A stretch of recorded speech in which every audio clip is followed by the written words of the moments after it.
tarde, crianças. Nós vamos começar a nossa aula de português. Por favor, abra o livro na página 101. Hoje nós vamos finalizar as nossas atividades de para casa e as atividades de finalização do nosso capítulo. Vamos lá. Número 10. Copie as palavras a seguir em seu caderno. Em seguida, adicione o acento gráfico onde for necessário e justifique por que a palavra precisa ser acentuada.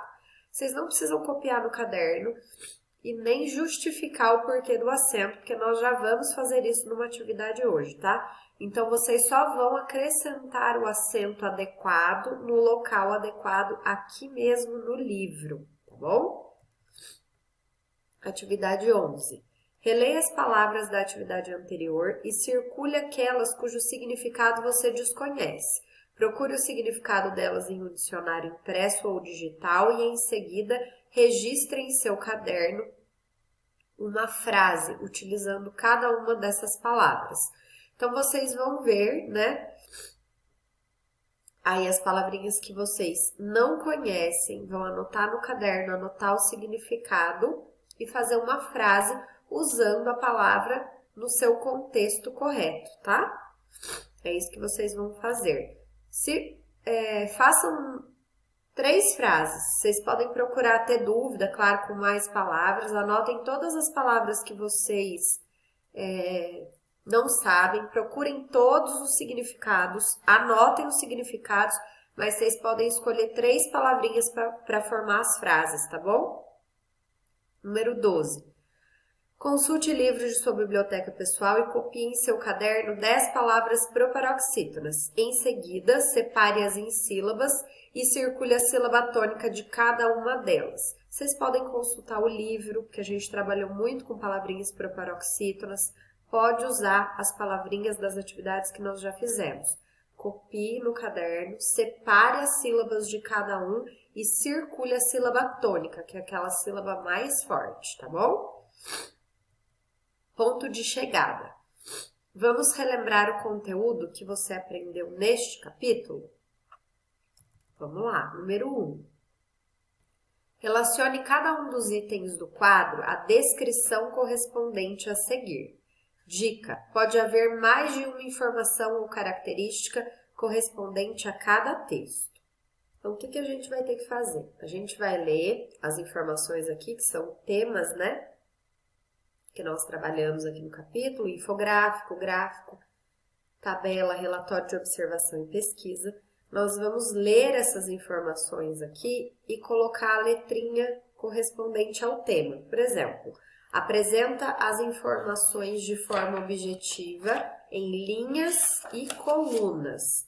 Essas informações podem estar organizadas em ordem alfabética, ordem de quantidade ou algum outro critério. Aonde a gente organiza informações assim? Aqui, ó, letrinha C, tabela. Então, eu vou colocar a letrinha C aqui, tá bom? Vocês vão ler todos essas características dos temas trabalhados e encaixar a letrinha, tá? Como no nosso enunciado mesmo disse, pode haver mais de uma informação ou característica correspondente a cada texto. O último tem 3 letrinhas para você encaixar, tá bom? Leiam com atenção. Os outros só tem 1. Número 2. Leia as regras a seguir e complete-as adequadamente. Então, vamos lá. Então, de acordo com o que nós estudamos da ortografia de S, 2S, C e C cedilha, vocês vão completar aqui com as letrinhas, tá?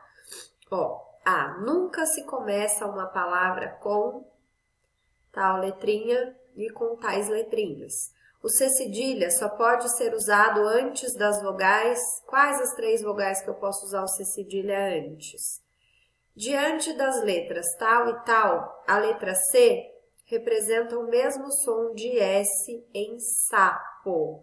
Então, antes de quais letrinhas a letra C tem o som de sapo? Tá bom? Vamos agora para a nossa página 103, onde a tia disse que nós vamos trabalhar um pouco com as justificativas das regrinhas de acentuação. Leia as palavras do quadro a seguir em voz alta. Depois, acentue-as corretamente, reescrevendo cada uma. Opa, subiu muito. Na coluna adequada da tabela a seguir. Em seguida, justifique por que cada palavra foi acentuada. A justificativa, a tia Marília vai colocar num quadro para vocês, para ajudar vocês nas atividades, tá? Mas a classificação, as paroxítonas e as proparoxítonas, vocês é que vão encaixar. Então, a primeira coisa que vocês vão fazer é acentuar essas palavras aqui. Depois, vocês vão ver se elas são paroxítonas ou proparoxítonas e classificá-las aqui. Em seguida, vocês vão consultar as regrinhas que a tia Marília vai deixar disponível num quadro e encaixar as regrinhas aqui na justificativa de cada uma das palavrinhas, tá bom? Por hoje é só, crianças. Um beijo. Qualquer dúvida é só me chamar.